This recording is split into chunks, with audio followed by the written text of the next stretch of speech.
बिस्मिल्लाहिर्रहमानिर्रहीम।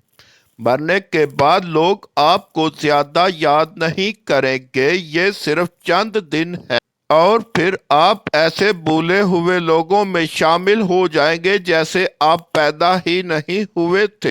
इत्तेफाक से आपका जिक्र चंद बार होगा, लेकिन आप हमेशा के लिए गायब हो जाएंगे क्योंकि नई नस्लें जिंदा हो जाएंगी। तब लोग याद नहीं रखेंगे कि आप कौन हैं, ना वो आपके असूल याद रखेंगे जिन पर आप हमेशा कायम रहे, और ना ही वो ये याद रखेंगे कि आप शरीफुल नफस थे या बुरे। दोनों सूरतों में आपको उनकी बातों से कोई फायदा नहीं होगा। अपनी जिंदगी को इसी तरह जियो जिस तरह आप इसे देखते हैं। जिस तरह से आपको खुशी मिलती है वो आपकी जिंदगी है और गुजरे हुए दिन कभी वापस नहीं आएंगे।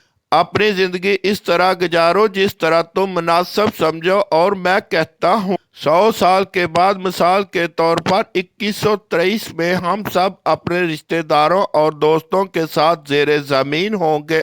हमारे घर अजनबी लोग आबाद होंगे और हमारी जायदादें दूसरे लोगों की मलकियत होंगी जिनको हमारे बारे में कुछ याद नहीं होगा।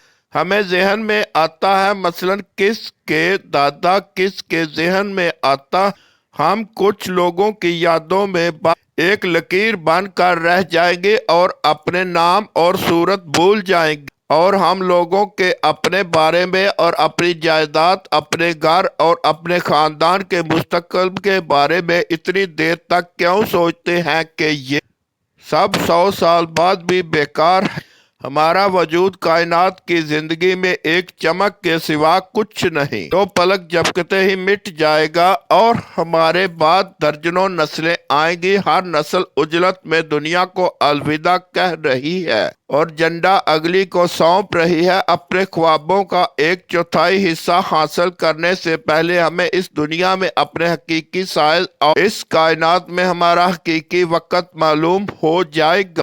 वहाँ 100 साल के अंधेरे और खामोशी के दरमियान हमें एहसास होगा कि दुनिया कितनी मामूली थी और उससे ज्यादा हासिल करने के हमारे ख्वाब कितने महज़िक्का खेज थे। और काश हमने अपनी पूरी जिंदगी मामलात को हल करने में मसरूफ की होती और नेकियों को जमा करना और नेक अमाल करो। जब तक जिंदगी बाकी है, आए गौर करें और बदलें।